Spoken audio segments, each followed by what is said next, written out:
Assalamualaikum warahmatullahi taala wabarakatuh. Sekarang di Senadi Abdullah masih tetap di Pacitan ya. Masih ada di ini, di Masjid Nur. Iya, di Masjid Nur. Jadi Nur di Masjid Nur. Bagus masjidnya, tidak ada pagar walaupun ada pintu enggak. Ada tulisannya geser. Jadi tetap siapa aja tetap bisa sholat, bisa buka gitu. Bagus di Nur ya, terbuka, nggak ada pagar ini, siapa aja masuk, bisa parkir, bisa istirahat. Terus di bawah sana ada tulisan tempat istirahat gitu. Bagus ini, walaupun ditutup ada pintunya ya tetap ada tulisan geser gitu ya. Ini ide bagus juga ya, udah usah dikunci. Nggak mungkin ada pencuri, nggak mungkin ada pencuri yang mau mencuri apa barang-barang di masjid ya. Kan barang di masjid kan cuma Al-Quran, tasbih, sajadah kan gitu.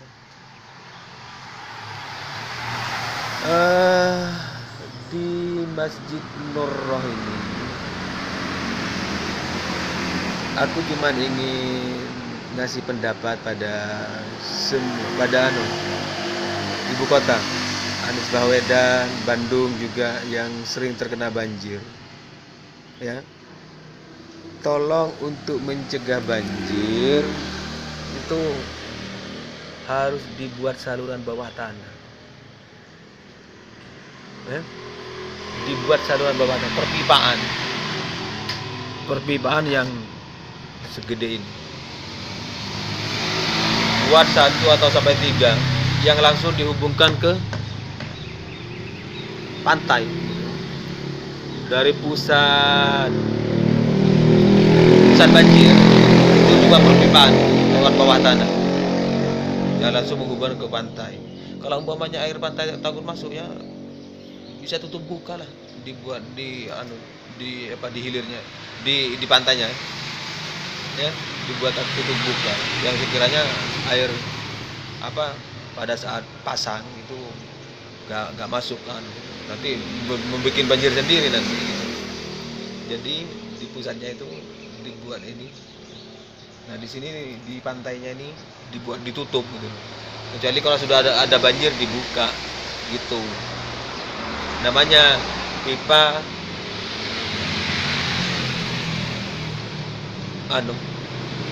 online.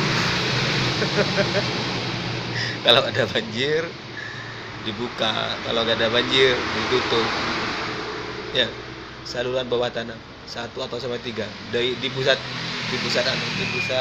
banjir. Untuk mencegah kemacetan, Pak Anies tolong dibuat pabrik yang kayak sepeda motor Siva lah.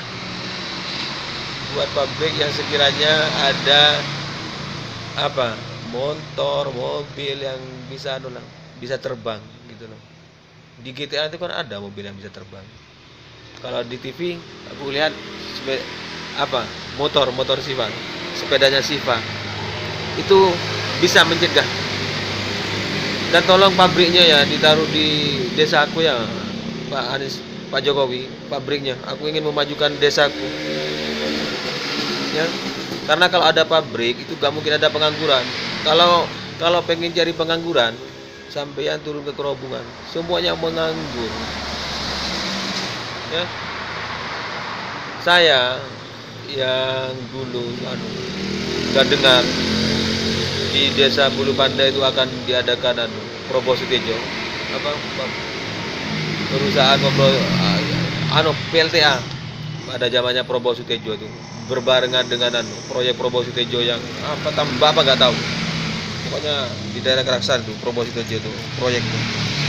Saya tuh seneng banget gitu. Karena di desaku itu katanya akan dibangun PLTA, tapi sampai sekarang saya tunggu gak ada. Padahal debitnya bagus, debit airnya itu bagus.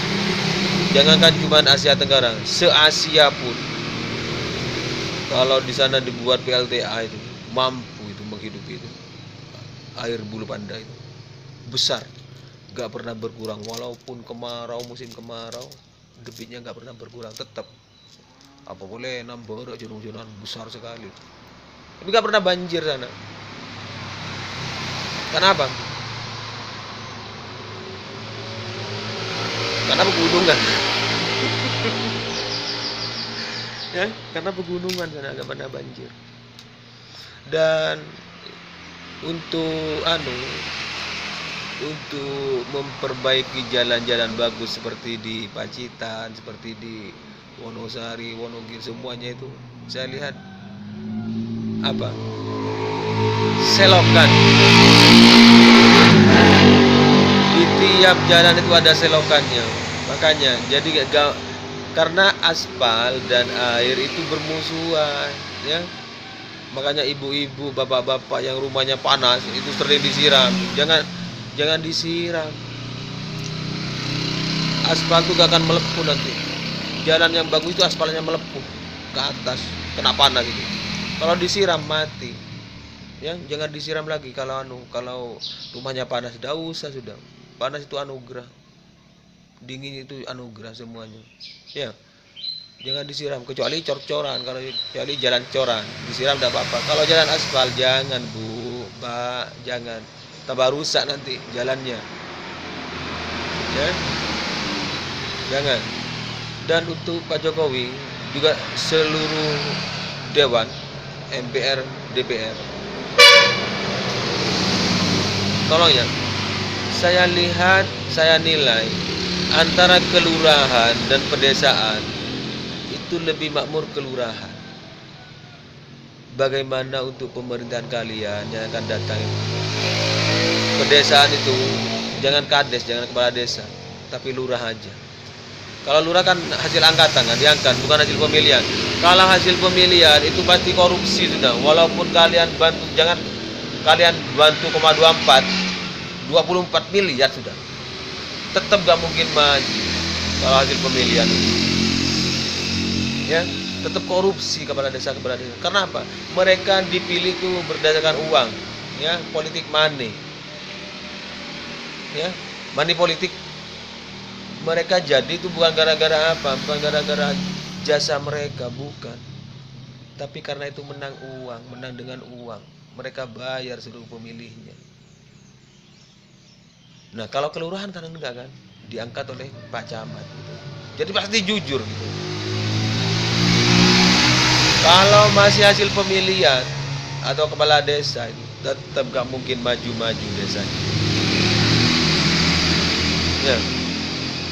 Contohnya di desaku, Maksum itu sudah berapa tahun memerintah, tetap minus desaku. Gak ada kemajuan sama sekali. Karena apa? Dia menang itu dengan money politik. Aku tahu. Karena aku musuh kamu, Maksum.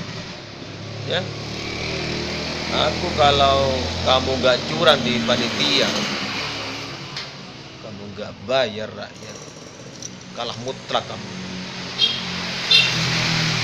Ya, kalah mutlak kamu. Aku yang gak mengeluarkan apa-apa, hasilku 1057. Kamu yang bayar panitia, bayar rakyat, cuma dapat 1063. Kalah berapa aku? 63 dikurangi 57, 13 kurangi 7. Kalah 6 suara aku. Ya. Sedangkan suara yang tidak sah punya aku berapa? Banyak. 53. Punya kamu cuma 13. Menang ya semua. Makanya aku gak malu. Walaupun aku gak jadi kepala desa, aku gak malu sama kamu. Dari otak kamu tuh gak mau, gak encer. Otak kamu itu cuma maunya apa? Memeras rakyat. Kekayaan, menumpuk kekayaan pribadi kamu. Tidak boleh sebetulnya. Uang bantuan pemerintah itu untuk membangun desa, bukan menumpuk harta kekayaan. Kamu aja sudah gak becus, apalagi istri kamu yang akan kamu calonkan. Berkacalah, ya. Gak mungkin perempuan itu becus memimpin. Banyak perhitungan. Ulama gak setuju, agama melarang. Walaupun ada gender. Aku barusan tanya di Masjid Al-Ikhlas, di mana itu? Di sana itu kan ustadznya kan pidato, habis sholat dia menerangkan baca kitab.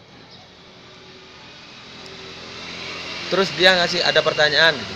Semua jamaahnya dikasih pertanyaan, boleh bertanya. Terus aku bertanya, Ustadz, bagaimana kalau ada sebuah keluarga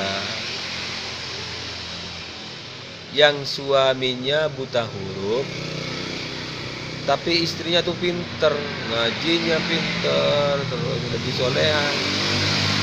Apakah istrinya itu bisa memimpin keluarga itu gitu, dalam sholatnya? Nah, gitu. Aku tanya seperti itu. Boleh apa enggak gitu? Oh, enggak boleh. Loh, tapi kan untuk menjadi seorang imam kan yang harus hafiz Al-Quran. Itu syarat yang pertama. Tetap gak boleh. Lebih baik suaminya itu sholat lain aja, bilang begitu dia. Loh, terus aku berarti kenapa gitu? Karena memang gak boleh perempuan itu jadi pemimpin dalam sholat, gak boleh. Berarti salah dong Mama Dede dong, aku bilang gitu. Kan Mama Dede yang dia pimpin kan laki-laki sama perempuan, bilang gitu. Tapi itu kan bukan sholat, bilang gitu. Cuman ya sebagai, tolong dipikirkan ini. Ada sebuah keluarga yang suaminya tuh goblok banget, yang pinter malah istrinya.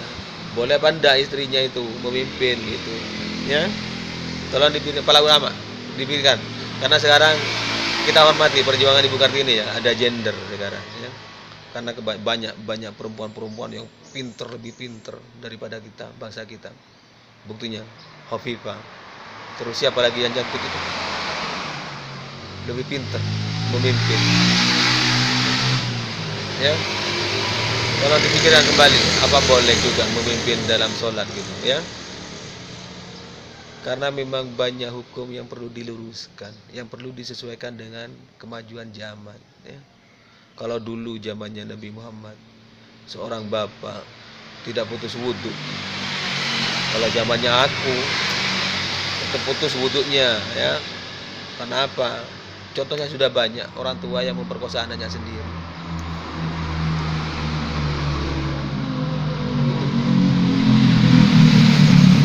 Padahal di Injil ya, di Injil nggak tahu lah Nabi Muhammad kok bisa buat peraturan seperti apa. Nabi Muhammad atau setelan atau tabiinnya yang buat peraturan. Padahal di Injil sudah sangat jelas ya, ada Nabi yang menghamili anaknya dua, anak kandungnya sendiri gitu. Kok bisa nggak batal wudhu dengan anak perempuannya? Menurut aku yang paling benar adalah yang sejenis saja. Orang tua perempuan nggak batal wudhu dengan anak perempuan. Kalau dengan anak laki-lakinya tetap batal wudhu. Kan ada kan cerita Sangkuriang kan, yang mencintai ibunya sendiri itu. Ada banyak contoh-contoh yang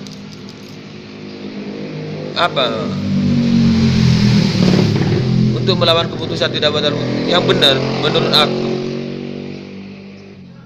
tidak batal wudhu kalau sejenis. Kalau masih di luar sejenis tetap batal wudhu. Itu menurut aku. Masalah menurut kalian terserah. Tolong semua ulama diskusi dulu ya. Karena ada cerita Sangkuriang yang mencintai ibunya sendiri. Terus di Injil itu ada nabi yang menghamili dua anaknya perempuannya sendiri. Tolong didiskusikan kembali. Karena hukum bisa dirubah, bukan mutlak. Yang mutlak itu cuma Al-Quran satu. Ya, yang mutlak itu cuma Al-Quran satu, yang nggak bisa dirubah. Cuman Miss Nadi ingin merubah satu ayat saja. Ingin merubah satu ayat. Kalau boleh, kalau nggak boleh nggak apa-apa, cuma usulan aja. Satu ayat yang mengatakan lakum dinukum waliyadin. Itu yang bikin kita kisruh. Ya, Irak Kuwait bertempur, Syiah dan NU bertempur, Muhammadiyah dan NU bertempur, gara-gara lakum dinukum waliyadin itu. Ya.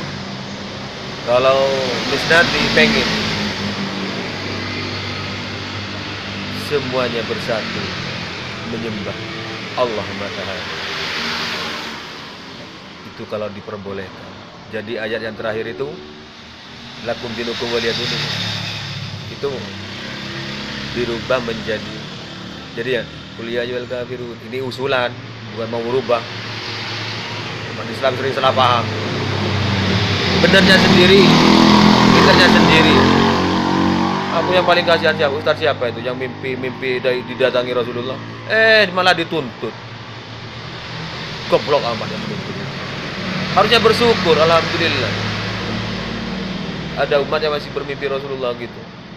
Bukan malah dituntut. Mana itu? Di mana otaknya? Ustaz apa itu?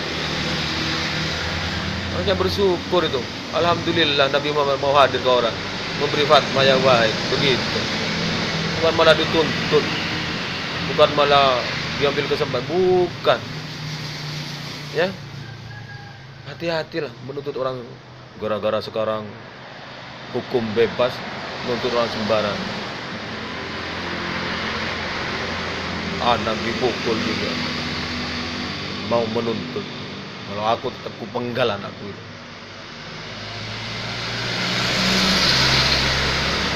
Mabuk-mabukan, kalau suka main cewek, suka berjudi, gak mau dipukul, malah orang tuanya mau dihukum. Hukum apa itu? Tadi RT, istri juga. Kalau istrinya selingkuh, gak mau dipukul, enak aja. Amsal, istri selingkuh itu Amsal 7, ya, bukan kitab kita, bukan ajaran kitab kita. Amsal 7 itu mengajarkan seorang istri berselingkuh kalau suaminya nggak ada. Ya, iya, kalau umat Kristen istrinya selingkuh dibiarin. Kalau umat Islam, kalau aku tetap kupukul sampai babak belur itu. Ya, jangan niru. Aku yakin itu istri yang selingkuh KDRT itu usulan umat Kristen itu. Nggak mungkin umat Islam itu mengusulkan seperti itu. Semoga aja yang mengusulkan seperti itu istrinya selingkuh terus, anaknya mabuk-mabukan terus, jadi maling, jadi bandit. Mengusulkan buat hukum kok nggak perhitung.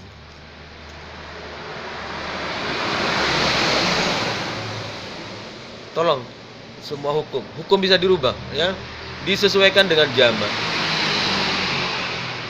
Ada orang tua memperkosa anaknya, yang disalahkan orang tuanya. Dia memang gila.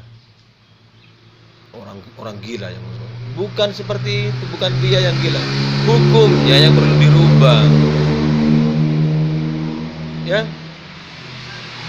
Kalau bercerai, orang tua laki-laki harus bawa anak laki-laki, bukan bawa anak perempuan. Hukum itu juga harus dirubah, gitu. Tolong semuanya dipikirkan. Dan aku tekankan kembali, mengajak bersatu menyembah Allah Matahari, bukan atas perintah matahari, bukan. Karena keinginan aku ingin mewujudkan negeri Ratu Balkis di negeri ini. Karena si penyembah matahari itu negerinya makmur, kaya raya, bergelimang harta. Itu di Al-Quran. Kalau di alam ini, Jepang contohnya. Walaupun dia negeri kecil, Amerika takut, semuanya takut, makmur kehidupannya. Bukan cuma berkembang, ya, makmur.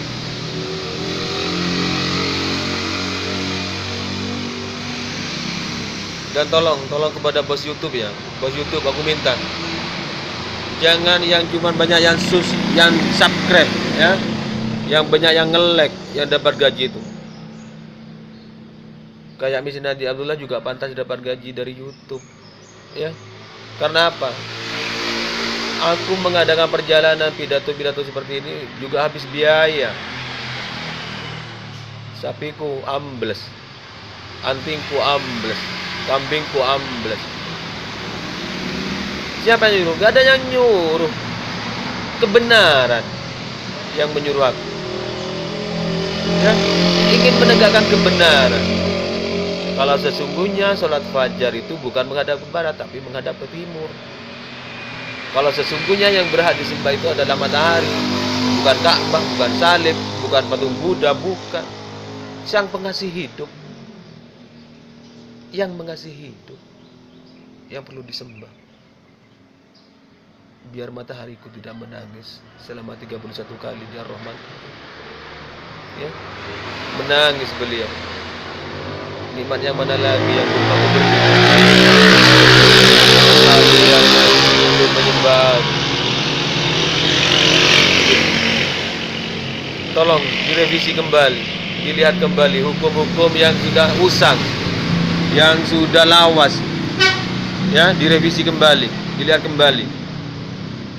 Dan terutama aku mengusulkan hukum wudhu. Orang tua laki-laki menyentuh anak gadis perempuannya, itu batal wudhunya. Aku minta seperti itu. Atas perhatiannya di Masjid Nur Roh ini, aku ucapkan banyak-banyak terima kasih.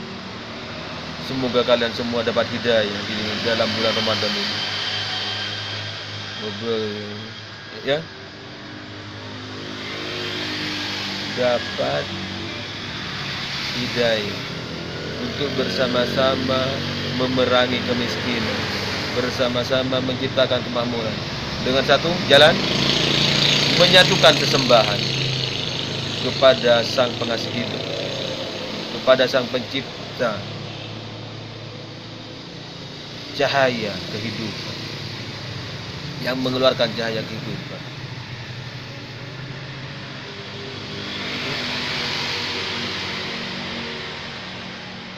Atas perhatiannya, atas dukungannya, hamba ucapkan banyak-banyak terima kasih kepada seluruh penghuni alam. Terima kasih. Mohon bantu aku. Ayo bersatu menyembah matahari, baik melakukan sholat fajar, baik melakukan sholat semuanya. Sholat 5 waktu seakan-akan melihat matahari. Itu yang paling benar. Kenapa aku di Facebook selalu mengatakan kalau umat Islam menyembah Ka'bah? Tolong dibaca ya, akun Facebook Miss Nadi Abdullah, Miss Nadi Abdullah Jos, dan Miss Nadi Abdullah Al-Abron. Tolong dibaca. Di sana aku mengatakan kalau umat Islam itu penyembah batu. Itu pertama kali muncul aku. Karena kalau aku bilang gini di status gitu, kalau kalian tidak percaya kalau umat Islam itu penyembah batu, gitu ya, batu aku pindah ke rumahku, aku pindah ke Indonesia. Apakah umat Muslim masih mau sholat menghadap kepada Mekah? Aku tanya seperti itu. Aku yakin enggak? Aku yakin tetap menghadap ke Indonesia nanti, tetap menghadap ke Jawa nanti. Gitu.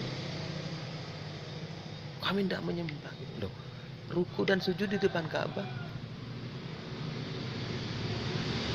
Kalau kalian mengerti bahasa tubuh loh. Kalau kalian mengerti bahasa tubuh, ruku dan sujud itu bentuk menyembah, ya. Gini itu juga menyembah, menghormati. Hormat gerak gitu kan. Assalamualaikum warahmatullahi wabarakatuh.